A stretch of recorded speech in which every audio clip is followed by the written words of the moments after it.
Ассалаумалейкум. Машина кіріп келді, как раз видеоматериалның үстінде. Дубай қаласы, кілеммен айналысамыз. Также Қазақстанда Экадел деген фабрикамыз бар. Карпакс деген компаниямен жұмыс жасаймыз. Ербол. Сол демекші, мынау қазір Дубай қаласында да Ерекеңнің оборудованиясын қолданып жатырмыз. Карпакс деген оборудование өте мощный.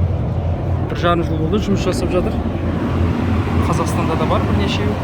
Мұнда 40 градус, мен есікті ашып шыққаннан кейін кішкене түсті. Негізі 45 градус көрсетіп тұр. Ешқандай оборудованиясыз өз күшімен.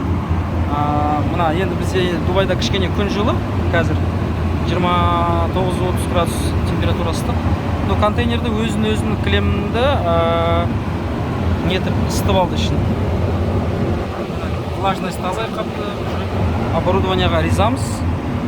Алматыда бірнешеуі бар. Өте жақсы жұмыс жасап отыр.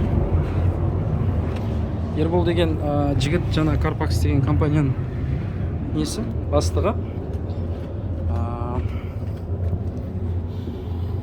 Основателі деп қойын да.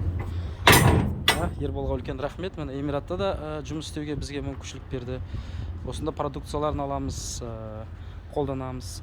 Мына ішінде бір контейнер уже продукция тұр. Карпакс жұмыс жасап жатырмыз. Алматы қаласында үлкен объеммен жұмыс жасаймыз. Экадел деген білсеңіздер керек, Райымбеканың бойында. Осы Ерболдың продукциясымен қолданамыз. Өте жақсы, үлкен рахмет.